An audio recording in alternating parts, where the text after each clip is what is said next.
Welcome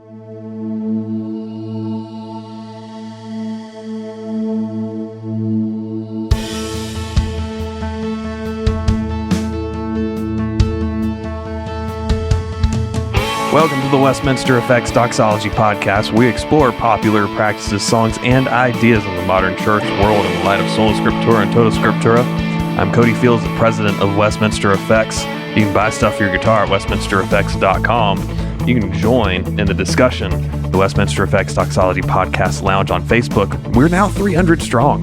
Yeah. How about it? You can get a coupon code when you join too, and it doesn't expire. You can only use it once, but it doesn't expire. You can support the show at anchor.fm. Make sure you subscribe on iTunes and Spotify, well, Apple Podcasts, I guess, whatever it is now. Make sure you share the show on Facebook and Instagram and all that good stuff. Old Lutheran John was not able to join us today with work obligations and whatnot, but I am joined in person as usual by... Hey, everybody, it's Bradley Cox, pastor at Resurrection Church in Greer, South Carolina. Man, that introduction has just gotten so smooth recently. Yeah, I'm getting the radio voice down. You know, I've been working on it. Getting up on the microphone and kind of dropping the bass. Yeah, there you go. So we did, and it sucks that John can't be here, being a Lutheran, being a Paedo-Baptist. That would have been fun. It would have been. I would have won, but he would. I'm just kidding. I mean. And he's humble too. Yes. Not only has the introduction gotten smoother, but he's gotten more humble. As Moses said, he was the most humble man on earth. Most humble man. But we just did this Sunday we didn't even call it a baby dedication because it's been so long. We had toddlers up there, but a child dedication. What gives? I guess just. What is the mindset behind that? Because this is something I actually didn't grow up with, to my recollection. It was just credo baptism, and that's it. There was no, and I guess it kind of gets to, we didn't think covenantally, which we'll get to, and that kind of thing. So what gives with credo baptists and child dedications? Yeah, well, they're not dry infant baptisms, right? I mean, I hear that a lot, and you know, I that's not how I think about them. Some people might. I mean, and it may, even if they wouldn't use that term.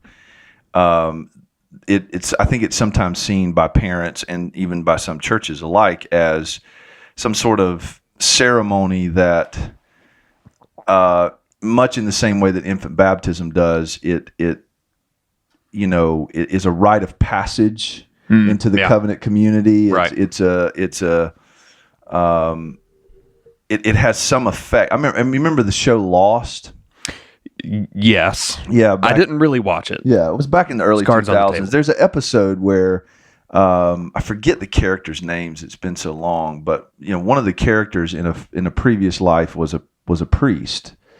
And there was a child born on the island that they were plane wrecked on, and the mother of the child was so concerned that the child was going to go to hell, and the priest offered to baptize the child. I see, yeah. The former priest, which there was a whole backstory with him, but baptized the child so that if they did die on this island, he wouldn't go to hell, but the child wouldn't. And so I think it would be wrong to infuse either infant baptism or child dedication with the thought that this somehow at least inaugurates some sort of saving thing. Right. That the ceremony in and of itself provides a parent with assurance, provides a church with assurance that these children are at least going to be saved. Right. I think that would be wrong to read that. I think even someone who is like Lutheran John in the Lutheran Church would say that the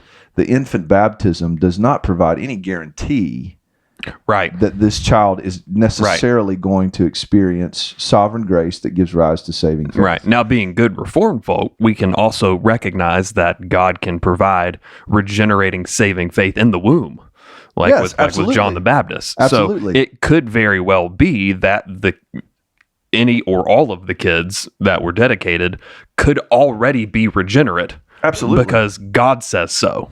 Yes, absolutely. And at the very least, They could also be elect, and just their regeneration is going to play out in time at some point. We certainly understand that, but the ceremony itself, I don't think is something that we could conclude just because we did it. Yeah, that it's going to necessarily, provide a guarantee. Could it be a means? Could it be a part of the means? I think so. Right. And that seems like maybe a bit of semantics and nuance, but I think it's an important distinction, because the way I see child dedication is that we are celebrating as Reformed thinking people that these children have been born into believing households. And that these believing parents, I won't dedicate a child if I'm not sure the parents aren't saved. Right. So if that would cart before the horse much, or absolutely. I mean, I think that would. I actually had a grandmother in our church write to me about dedicating her grandchild, and if her daughter and son-in-law were willing to come and do that. But I'm not sure that daughter and son-in-law are saved, and so I told her no. I don't think that would be appropriate. So my point is, I think the church in a child dedication is celebrating that these children have been born into believing households, and that these parents are a means through which God may draw those children to himself. And that's Acts chapter 2. Right. This promise is for you and for all your children and for all those whom the Lord God would draw to himself. So I think that is it's a worthy celebration. It's also a charge, I think, to both the parents and the church, the worshiping community, that we are all together a means through which God may draw this. This isn't individualistic. It's not atomized, which is one word that I've heard pop up a lot lately, is the atomization of American society, which means Christianity has also been atomized, and it's just kind of me and my Bible kind of thing. I'm just going to show up at whatever church I feel like, whenever I feel like it. But no, it really gets down to we're in covenant together when you affirm church membership, and that's something that Presbyterians usually think pretty well about. We would obviously think that they err on some spots, but that's something that Credo Baptists can really learn from, is thinking about church life in terms of covenant, and even family life in terms of covenant. Absolutely. I mean, I don't think I've told the church yet. Oh man. But we're gonna teach through the book of Ruth for Advent. Oh yeah. And I think I did hear that. Yeah. I think from Stephen. Yeah. There's maybe. I don't know. Words probably leaked out. I just haven't announced it fully, but not that it's secret or anything, but he's fired as of right now. But we're going to teach through Ruth, which is, might seem odd as an Advent series, but there's just some beautiful pictures, I think, of covenant and God's covenant keeping nature, and that playing out in the lives of Naomi and Ruth. Because for Ruth to say, when Naomi testifies of God that he has dealt with her bitterly, right? Ruth spent about 10 years with Naomi in Moab. And within that 10 years, Elimelech dies and both of Naomi's sons die.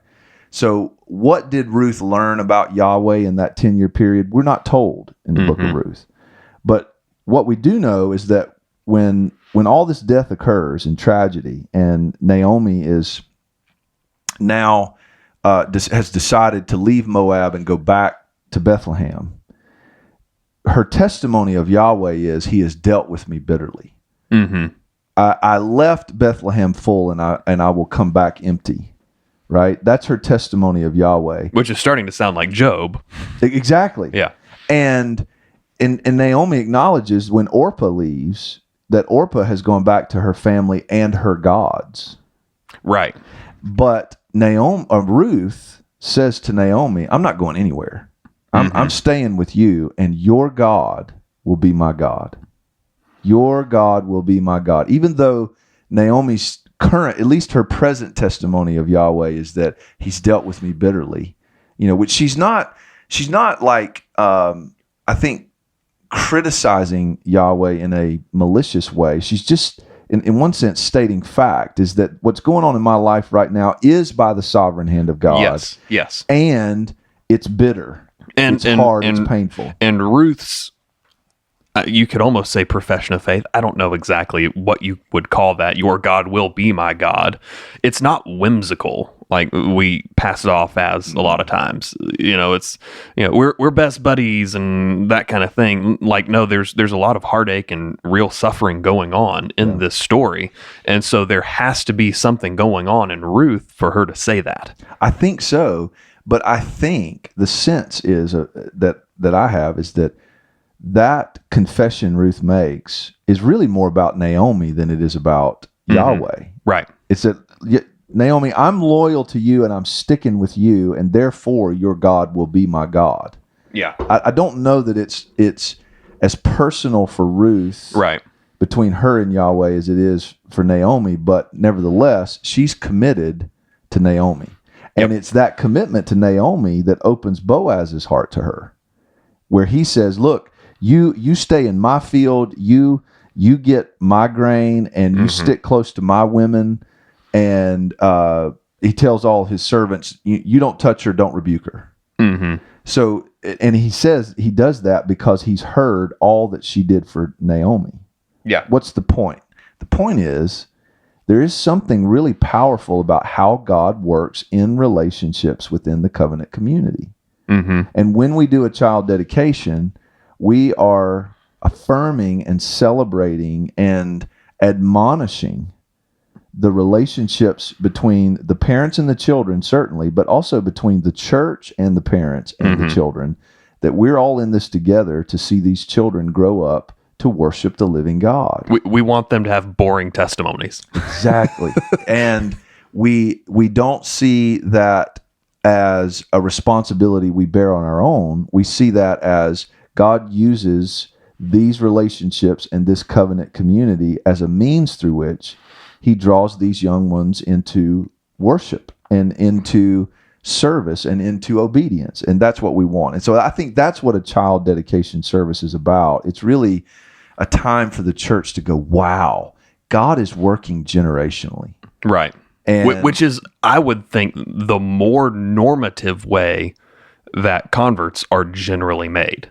I think so. It's not typically mass revivals, mass reformation, like those things happen. Yes, we celebrate them when they happen, except the Second Great Awakening thing was garbage. But most Christians are made just via reproduction, honestly. Yeah, I think that's true. I think that we certainly should not under-celebrate that. I'm not one to say that Christians need to feel pressure to have 17 children and overpopulate the earth. I think that's borderline cultish when it gets there. But I do think that there's a rhythm in the kingdom of babies being born and being raised in Christian households. And if the church is not committed to encouraging and admonishing, teaching and admonishing parents to treat their homes like this is the primary field in which I'm called to make disciples. Like that, what are we doing? I mean, I've said, I might have said this on the podcast before, but I have a pastor friend. He's old. He's a good bit older than me. He's in his 60s. Who, his children are obviously grown and married and adults now, and neither one of them are. I wouldn't call them unregenerate necessarily, but they're certainly not committed. They're not acting like it. They're not acting like it, at least. And I had a conversation with him not that long ago where he said to me, Bradley, I made the mistake of thinking that the church would teach my children to love and serve Christ. And that's a pastor saying that. That's a pastor saying that. Oh. So that doesn't mean that the church doesn't play an important role in teaching children. It does. A child dedication service lauds that. But the way we did it this past Sunday was I charged the parents And then I charged the church. And I had the church repeat after me a confession that I don't remember the exact words, but essentially said, we will support you. We will encourage you. Mm-hmm. We will pray for you, parents, right, as you endeavor to teach your children to follow Christ. And that, to me, is what the church does. Is the church is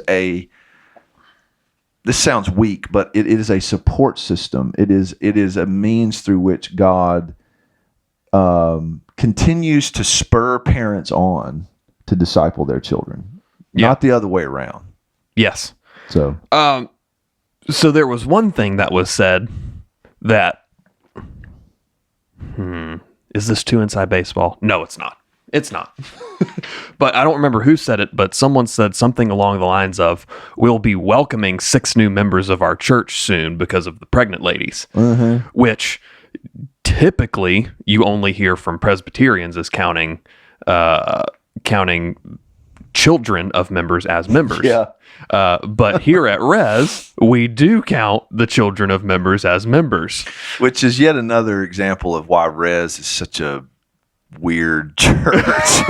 You're not wrong. We are a weird church. I mean, we just are. And for years, Cody, I think I despised that we seem to be such a hodgepodge of things. But, the way that I look at it now is I think we've chewed the meat and spit out the bones on a lot of things. And one of those is I just don't see how we could welcome adult parents as members and not see their children as members of this community. Mm-hmm. And they're members of the body of Christ while under the care, supervision of their parents. Like, to me, that they are part of the covenant community. That's right. Where I don't reject infant baptism in the way that a lot of other people in my camp would. Yeah. I don't practice it because I don't think that it's the biblical ideal. Right. Because I think when we baptize a person, whatever age they are, when we baptize them, if it's 12 years old or 34 years old or whatever, I think at that point what we are doing is celebrating that they are regenerate, obviously, that they have been born again, filled with the Spirit. They now share in Christ's life. They're saturated with the Spirit and with Christ. And I've brought it up before, like, I would love to see earlier baptisms be more normal, like 5, 6, 7. Like, if it's a credible profession, dunk the kid. I think so. I just think one of the things we've done is we've put out some blogs and given parents some resources lately, just within the last year even, to really help parents think through that decision. Right. Because I just find so many people that have grown up in other churches and were maybe baptized as an infant or baptized at a really young age in a different church, that now when they see and understand how biblically we think about baptism now, right, they're like, I want that experience. And I don't want to deny them that. I'm careful with it. I think it's a case-by-case thing. Right. I try to have a conversation with each individual. Because there's such a difference between someone who got baptized in a Southern Baptist church at 15, and now he's 25, and did some dumb things in college, and wants to, quote-unquote, show the world that I actually mean it this time. Like, there's a difference between that and someone who was paedo-baptized, and maybe they reject that being a valid baptism or whatever terminology you want to use. Like, there's an enormous difference between those two. Totally. Yeah. I mean, this last baptism service we did, it was awesome. It was amazing. And we had a adult lady who was baptized as an infant, who so wanted, I mean, I did not force her. Right. And I told her, I said, I'm not going to force you because I don't want you jumping through some sort of membership hoop here. Right. But she wanted that experience when I explained baptism to her. We had a young man, or I say young man, he's probably in his 30s, maybe even his late 30s, I don't know, that had been saved for a long time, but had never been baptized at all. Mm-hmm.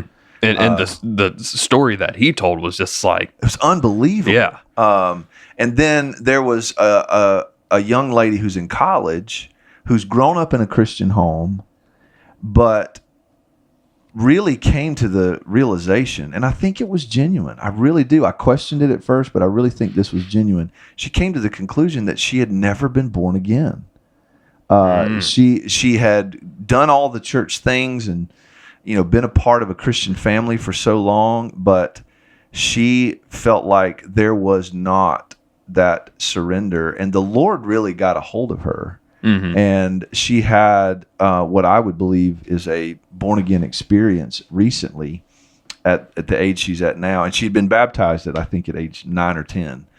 So we baptized her. Mm-hmm. And then there was a young man who had come to Christ at high school age that we also baptized. So I think there's something really, really powerful, really sweet about baptizing people that have grown up in the church, maybe even were dedicated as a child, and now as a testimony of God's means of grace through the church and their believing parents and others that God put in their life, we're now baptizing them in the name of the Father, Son, and the Holy Spirit. That's, right. And it becomes so much more than what you see in most of modern evangelicalism of this is me going public. No, this is God going public. Ultimately. God going public. And I think believers, there's something so tangible about baptism. I mean, we use real water.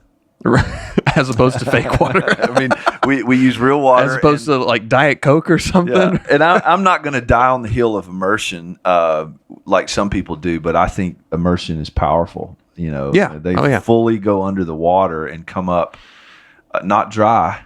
Right. They're wet. Yeah. You don't go into Christ and then come up out of him. Right. You're immersed in him and immersed in the Spirit and inundated with the life of God. And that's that to me is why I think infant baptism just falls short of that powerful, symbolic, but yet I think a grace gift from God that every believer should experience. Yes. Is to, in faith, know what this symbolizes and actually experience it, much like we do with communion. And this is one, particularly with credo baptism, the movement, quote unquote, is like 500 years old, less than 500 years old. Yep. In terms of, the correction from Rome into the Reformation. And then, you had the Anabaptists who are kind of off the rails. And, there's some problematic stuff that we have to deal with. But we're only, this is going to sound crazy to some people, we're only 500 years into this. Sure. We're still figuring some stuff out. Yep. And that's okay to not have every single nuance of the position staked out 500 years into it. Right. And let's just all remember, regardless of how you see child dedication, baptism, all those things, confirmation, the call from Jesus was go into all the world and make disciples. So we are being sent by God into the world, into the nations, to make disciples, to be a means through which God calls people to himself and rebirths them and fills them with his Spirit. And however we do that and however we incorporate these symbols and ceremonies, I don't think is a hill to die on fully. Sure, yeah. I think it is important that they're included, and we might have different perspectives on the order, but the point is go make disciples and baptize them. Yep. And then take those baptized disciples and teach them. Yep. And so as long as we're doing those three things, I'm going to celebrate and laud the church working right. Yeah. Right. I mean, that because I one of my best friends who's been on this podcast is an Anglican who he baptizes infants left and right. And what I'm thankful for is that those infants are being born into a believing household, into a community, a worshiping community, where they are going to be, they are baptized, and they are taught to fear the Lord, and though they're going to do a confirmation later when those children make their own profession of faith. Yeah. Not my preference. I could probably make some biblical arguments, as could they, but man, the kingdom's growing. Let's celebrate that. Yeah. Dat Postmill. Inquisition? Yeah.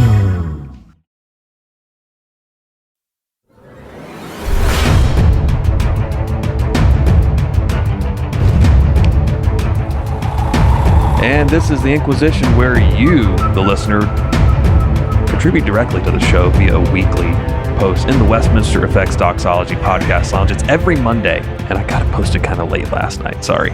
I normally post it in the morning. I didn't do it until 7 p.m. or so.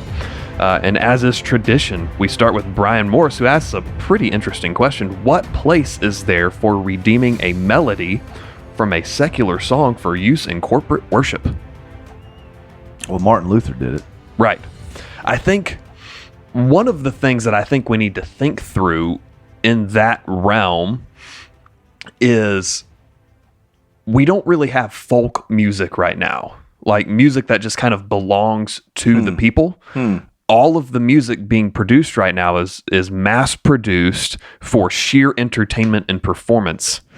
So there's at least that level to think of. Like, obviously, redeeming melodies they're not moral in and of themselves. They're amoral. Right. So if someone redeems a melody from a Boys to Men song, I don't know. Maybe it would have to be put to Song of Solomon. I don't know. My gosh. But whether it's Boys to Men or Blink 182 or whatever, I don't know. Like, I'm cringing right now. Yeah, good. But the point being, where's your mind going to go with those kinds of things? I think that's a valid point. And even the fact that so many of those songs, Blink not being one of those because they have very average vocal ranges, but if we redeem a Mariah Carey song, who's going to be able to hit those notes? Yeah. But then there's some songs that you just should not redeem that melody. Something like Cardi B. Just don't even go there. Well, here's a more base question, I think, on that is why? Yeah. Why would we feel the need to do that, and what would be the purpose of doing that? Because if the answer to that question is, well, we want to attract unbelievers into worship with melodies that are familiar to them, then I think right there the wheels have come off. You can't expect an unregenerate person to worship. Now, is it possible that we could use music evangelistically? Yeah. Yes. Oh, yeah. Yes, but if redeeming a melody means bringing it into the church gathered for worship, then I think therein lies a problem. I think Martin Luther's impulse was to make proclamations. Although, you take the hymn "Mighty Fortress is Our God," the lyrics are for believers. Right.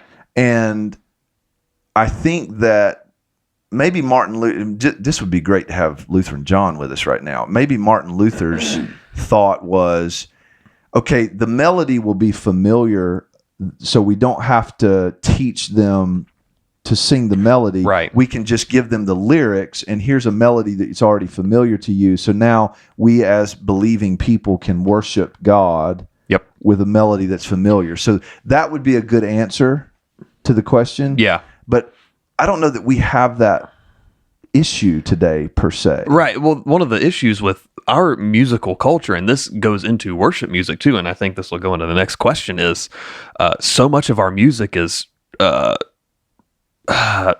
just totally transient. It's throwaway. It's you sing the song for a year, and then all right, they've put out another album, so we got to go through those songs, and now those are the trendy songs. Or Usher put out a new album. I'm just bringing out all of the old R&B references for some reason. Yeah, or whatever, and so so we don't really have a lot of songs where it's like, yes, I know that melody and I've known it for years, kind of thing. So I think that's something to consider too. I agree. But I just would not be in favor at all of using secular melodies to attract. To attract unbelievers into a worship service. Right. Might there be a way to use them evangelistically? Maybe. But this is something, the elders at Res are going through this elder training thing that my pastor is put together. And one of the things we were wrestling with last night is the difference between preaching and teaching in the Bible. There's three different words Greek words the Bible uses for the word preach. And they are very different than the word that's used for teach.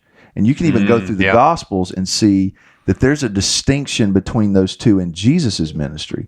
The Gospels say Jesus proclaimed or announced the kingdom, but then he taught his disciples. Right.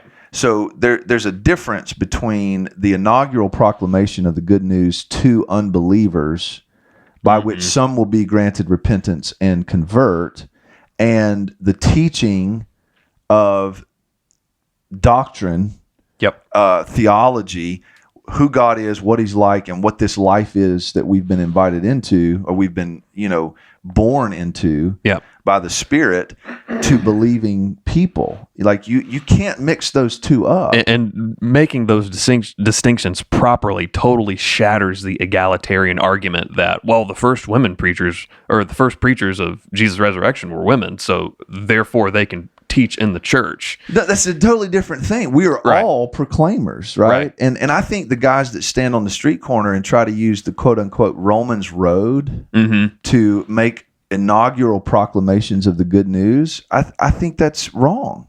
I might even say that's wicked. Romans was not written to unbelievers.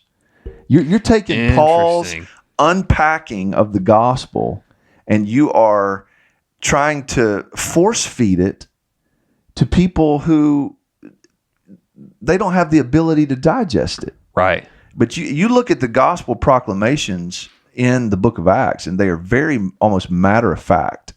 Jesus is this Lord. Thing happened. God is redeeming unregenerate sinners and bringing them to himself through the person of Jesus. Do with that news what you will. And when it becomes evident to the church that the seeds are sprouting, then we baptize them and we start to teach them. And it's kind of full circle here on our discussion. So point being, I just struggle to find in our day a good reason to take secular melodies and try to redeem them. I think that would almost require more work than it's worth. Yeah. Next question, Ferenc Zindeli. He still hasn't told me how to pronounce this name, but all the way from Hungary. So there you go. On the other side of the pond, and then on the other side of that continent, on the other side of the pond, asks, when is it time to stop singing a song? And I would assume that he doesn't mean when the last word has been sung in the song. I would assume this is, hey, this song benefited us for a while or something, and now we're not going to sing it anymore. Oh, what a great question. Yeah. I can't say I've thought about that a whole lot. I think there are some songs that we've tried and they just fell flat. Mm-hmm. And there have been songs that we tried and we didn't play them well. Yeah. And so there are practical reasons. There's some practical stuff. I don't think, to my recollection, like when Marty Sampson came out of the closet as being agnostic or whatever, we didn't immediately write off Hillsong or any of the songs that he wrote. We don't do any Gungor in the first place. And we've really filtered out, intentionally or not, we've been filtering out more and more Bethel stuff. Like, I don't know that we might do a Brian Johnson song, but I don't think that's necessarily Bethel labeled. Where we used to do some, we didn't do much. But is he talking about when songs have just sort of run their course? I think there's that, and then there's maybe the consideration of, this particular artist has come out as apostate or whatever, where that consideration could be made. Because we haven't done any Dustin Kensrue in a while, but we have done Dustin Kensrue after he's come out as being theologically liberal. So I think, man, it's so multifaceted. This could be an entire episode, honestly. Yeah, it might require some more thought. I mean, obviously there are multiple reasons why you could stop doing a song. The way I took the question, though, is I've been at Res almost 17 years, and there have been lots of songs. Lots of them. That we have just sort of... I remember at one point, before we hired Stephen, I think we went through our planning center database, and we categorized songs on the basis of these are still in the repertoire. Mm-hmm. These we're going to archive because we're just kind of done with them. Yep. And it really wasn't. We didn't think any deeper about it than that. It's just like we've done those a lot. We've done those for a long time. Let's put them on the shelf. Yeah. And then there were songs that I forget what we labeled it, but it was something like they're timeless. Those are the ones that we're just never going to fully get rid of. Yep. A lot of the hymns, obviously. Yeah. I think there were some where it was, this song just isn't that good in the first place. you know? I think styles and... Looking at you, kicking my heart. Yeah, right. There are certain songs that obviously have a shorter shelf life musically. Mm-hmm. Because of the style that they're done in. And also, I think this too. I think a church, one of the things I've seen, and it's a benefit of being in one place for a long time. Yep. What I've seen Res grow in, or how I've seen Res grow, is that we're just not, and I want to be careful that I don't sound super negative here, but songs that are full of energy and very little depth don't really land well here anymore. Yes, I would. Yeah. Years past, we've done those songs. Yep. And I'm not going to say that they weren't of some benefit to the church. Even this will make both of us feel old, coming up on us being here for 8 years now. Right. And that's even been since I've been here. You've seen that. Yeah. Right now, what Res craves, and it's so funny. We talk about the church being an organism, not an organization. Yeah, there's really a lot of truth to that, because you almost have a sense of your worshiping community, like I do with my children. I know when my daughter is out on the soccer field, and I can tell by the look on her face that she has not hydrated well, and she needs water. Yeah, I know my daughter. I know her. I know when she didn't get enough protein before the game, and I know what she needs after the game when she tells me she feels super tired and a little dizzy. Baby, you need to drink. We need to get you some protein. You've played hard, and we had an early game, and you didn't get enough nutrients before the game. Yeah, I know that. I know that about our church. I think our elders know that about our church. I think our worship team and our worship leader knows that about our church. We sense that by the Spirit. The Spirit leads us. This is what Res Church needs to stew on in worship.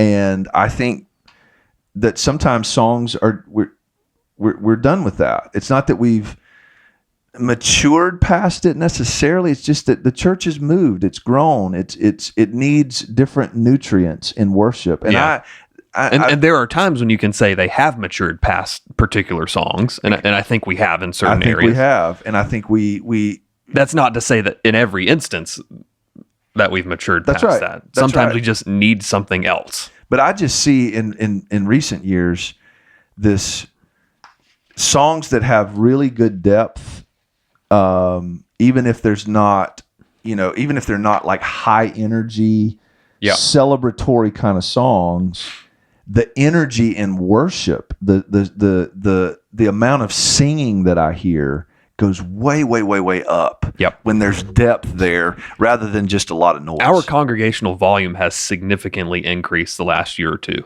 I mean, Sunday, I just stopped singing and listened because the voices were, even with a full band up there, were so, especially when we sang "Oh Praise the Name," it was beautiful. Yep.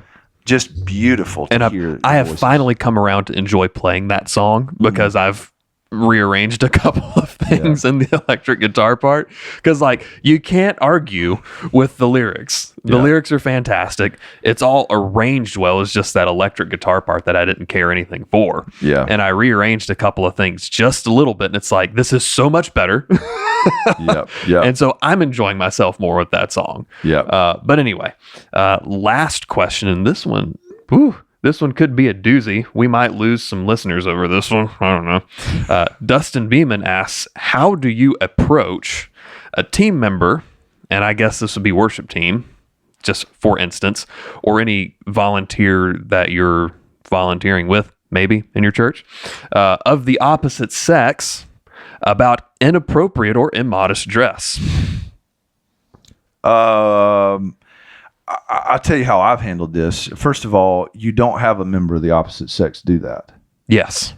If you are a male lead over the worship team, you don't say, "Hey, I keep checking out your."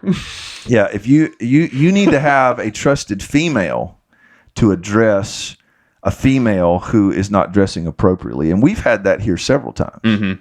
And when I was over the worship team, I had my wife or another trusted female go to a female and say, "Look, you need to address this." Even if it's like, we had one girl that just loved to get up on stage and take her shoes off, and even with something like that, I still had a female address her because I just think that's more appropriate. Yeah.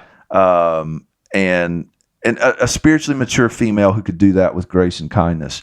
And that's biblical. I think that's very biblical. I don't remember book, chapter, and verse, but the older women should be teaching the younger women. And that's part of the thing that they teach the younger women about. That's absolutely right. And I have approached men and said, you look like a slob. Mm-hmm. Stop it. Yep. Shave or trim your beard and quit showing up with T-shirts with holes in them. You know, that's not how we do things here. Right. That some of that's a cultural thing. Now, you know, if you're in an impoverished area where people, that's all they have, that's a different conversation, right? But I know when someone is just being sloppy and lazy. Right. We are not by any stretch, we're not a suit and tie church. Not at all. Like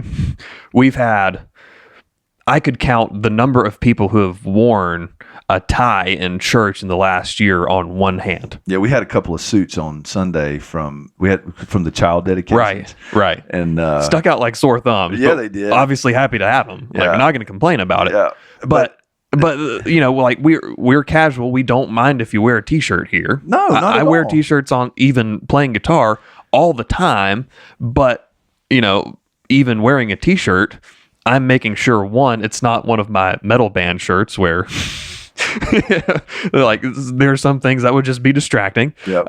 But two, it's not going to be one of my shirts that I powder coat in that has some residual sparkles going on. Yeah, I mean, I think people understand this. I mean, there's a difference between being sloppy and you know, excellence. I heard somebody say one time, excellence is not having the best, it's doing the best with what you have. Right. And I think, read Leviticus chapter 1. You read Leviticus chapter 1, and what you will find is that the command from God in bringing a sacrifice, which I don't think is a stretch to say, there's a bit of a pattern for worship there. Oh, yeah. It was very intentional. It had to be planned. It had to be the best that you had. Yep.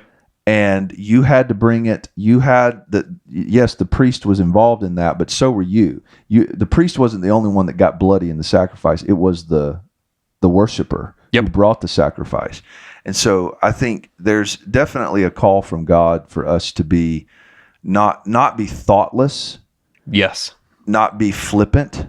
We can dress casual, but that's my point, is that the men that I have addressed have been coming not just casual, but they've been coming complacent and lazy. And that's a different scenario. But to his question, I'd say opposite sex doesn't need to address that issue. Yeah.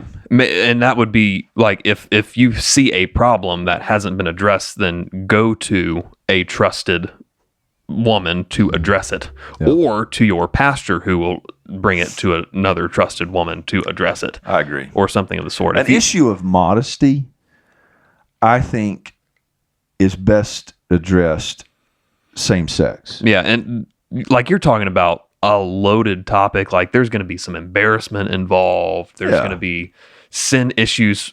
Like if you're talking about immodesty, then there's other people who are probably sinning because of it. Yeah. Like there's a lot there. And there's a difference between someone who just hasn't been taught and needs to be admonished in that way, and somebody that's in outright rebellion. I mean, and I think the scriptures over and over again, Paul talked about gentleness, correcting with gentleness. Yeah. And I think that is the first step. Yeah. Good stuff. Well, thanks for listening to the Westminster Effects Doxology podcast. Go love God, love your neighbor, and go make music. We'll see you next week.